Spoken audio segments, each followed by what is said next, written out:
देखिए आज जो है ये कठपालिया जो परिवार आप देख रहे हैं, इनके आवास पर जो है राष्ट्रीय पंजाबी महासभा के कार्यक्रम का आयोजन किया गया, जिसमें विधायक सुरेंद्र पवार व पूर्व विधायक जो है अनिल ठक्कर जी और अन्य जो पंजाबी बिरादरी के जो पदाधिकारी हैं सभी मौके पर उपस्थित थे। हम हमारा जो यूट्यूब चैनल है हरियाणा चमन, वो जो है कठपालिया जी के पूरे परिवार का जो है आभार जताता है, जिन्होंने आज पंजाबी सभा का बहुत बड़ा कार्यक्रम किया। सोनीपत से राजेश हसीजा की रिपोर्ट।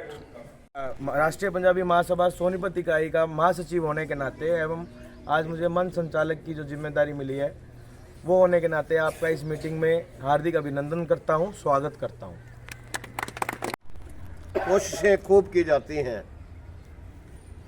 कोशिशों के साथ साथ कुछ न कुछ ऐसी बातें होती हैं कि हमारे समाज के अंदर पंजाबी लोग बट जाते हैं, जिनका फ़ायदा हमारे स्टेट के जो प्रधान लोग हैं या मंत्री संतरी जो भी हैं उन तक हमारी आवाज़ नहीं पहुंच पाती। हर आदमी ये चाहता है कि मैं प्रधान बनूं। यदि सभी ये सोच लें कि हम सभी प्रधान हैं तो किसकी हिम्मत है कि पंजाबियों को हित का अनदेखा कर सके। आज आप ये देख लो कि पंजाबी 33% हैं, जैसा कि ठक्कर साहब 33% पंजाबी हैं। अगर चाहें तो मुख्यमंत्री अपना बना सकते हैं। तक हम सब पंजाबी इकट्ठे नहीं हो गए, अलग अलग झंडे गाड़ने का कोई फायदा नहीं। जितने भी हमारे झंडे गड़े हुए हैं, अलग अलग जो पार्टियां बनी हुई हैं, उनके पास चलो, उनको मनाओ और राष्ट्रीय पंजाबी महासभा के नीचे आज नहीं तो कल आना ही पड़ेगा उनको।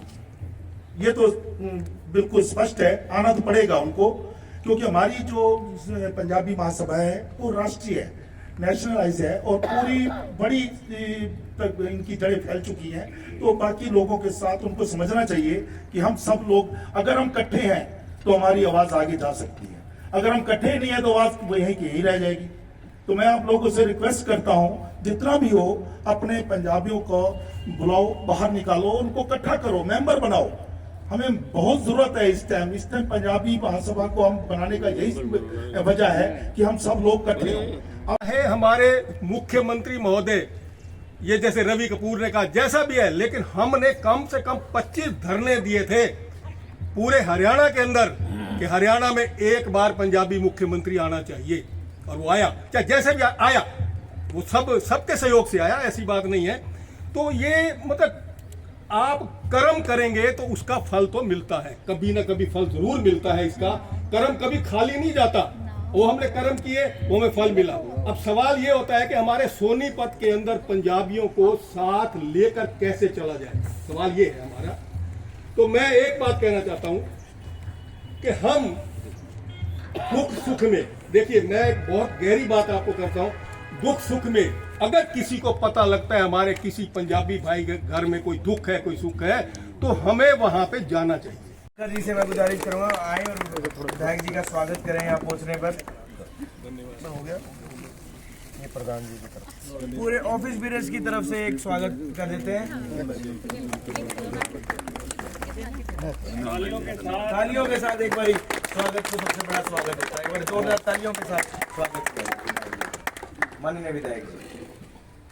आज पंजाबी महासभा के मीटिंग कार्यक्रम में उपस्थित मंचासीन बहुत ही आदरणीय हमारे सोनीपत से पूर्व विधायक व पूर्व मंत्री श्री अनिल ठक्कर जी, प्रधान जी श्री खुशदिल जी, साथ में बैठी हुई हमारी बहन जी उषा भंडारी जी, राखी गोस्वामी जी, श्री कमला सीजा जी, भाई सौरभ जी, भाई मुकेश जी, मनोचा साहब, श्री प्रेम रेलन जी, मेरे साथ आए हुए हमारे पार्षद विजय जी और राजेश दहिया जी, कठपालिया साहब, ऋषि बत्रा जी, वो यहाँ पर उपस्थित मेरी आदरणीय मातृशक्ति और साथियों, सबसे पहले तो मैं आप सबका धन्यवाद करता हूँ जो आप सब ने अपने बीच में मुझे बुलाकर मान सम्मान भी दिया और मुझे अपने बीच में आज बुलाया, आप सबसे मिलने का मुझे मौका मिला। आप सबका बहुत बहुत मैं तहे दिल से धन्यवाद करता हूँ।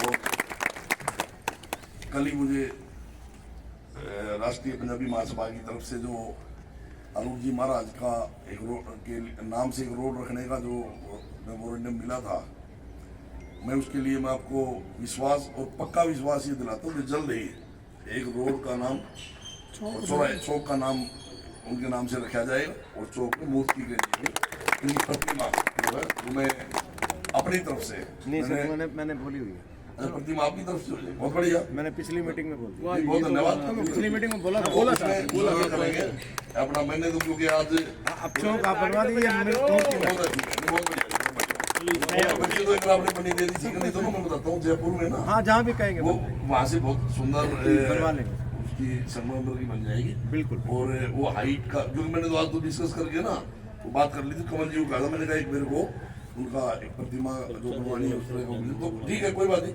वो आप बनवा दें, मैं चौराहे का नाम जो है मैं अगली मीटिंग में रखवा दूंगा। अभी थोड़ी देर के लिए मैंने उनको अपने साथ बिठाया था, बोल के कि प्लीज मेरे साथ थोड़ी देर बैठ जाओ। तो देखो मैं आप सबको कहना चाहती हूँ कि फैमिलीज तो आपकी भी हैं, आपके घर में भी बहू भी है, बेटियां भी हैं, पड़ोसी भी हैं, सब हैं। जैसे आज मेरे फादर मुझे लेके आए हैं बोल के कि राखी तू चल मैं तेरे साथ खड़ा हूँ, तो आप भी अपनी फैमिली को सपोर्ट करो, चाहे आपकी बहू है, बेटी है, उनको ये बोलो कि बेटे मैं खड़ा हूँ तेरे पीछे, तेरे को डरने की क्या जरूरत है।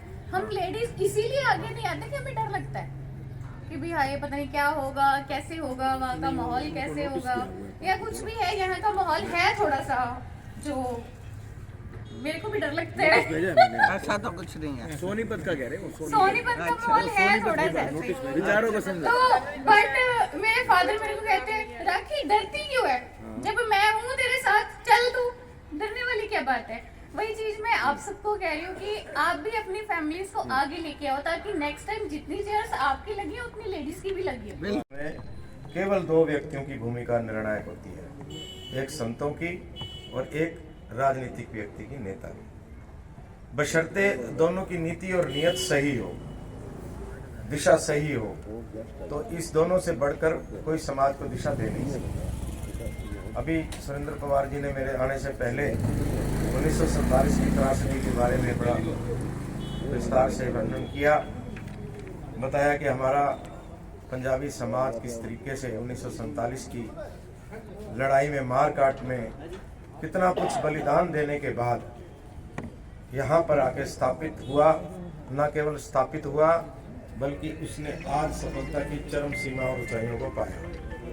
ये श्रेय जाता है पंजाबी बिरादरी के काम करने के तरीके पे, ईमानदारी पे, और आज तक भी जो कुछ भी उन्होंने किया हमारे बुजुर्गों ने, क्योंकि हमारी दूसरी पीढ़ी है, एक पीढ़ी हमारी बुजुर्गों की जो 47 में आई थी, आज 75 साल हो गए, वो खत्म हो चुकी है लगभग, और रह भी गए होंगे तो बहुत कम तादाद में हमारे बुजुर्ग 1947 के टाइम की जिन्होंने ये देखी होगी वो रहेंगे। हमने यहाँ जन्म लिया, हमारा यहीं पर सब कुछ हुआ, तो जो दुख उन्होंने सहे, जो प्रॉब्लम उन्होंने सही फेस की, वो आज उसका फायदा हमारी एज के लोग, हमारी जो है बिरादरी के लोग और हमारे ही बराबर एज के लोगों को मिलने को मिल रहा है। वो फल जो पेड़ लोग है ही है, मैं नतमस्तक हूँ, काम जैसे भी हुआ, लेकिन इन्होंने 2 बार मेरे साथ हुड्डा साहब के पास गए, अपनी गाड़ी में बिठा के ले गए मेरे को, गाड़ी भी इनकी थी, अरे मेरे को बिठा के ले गए।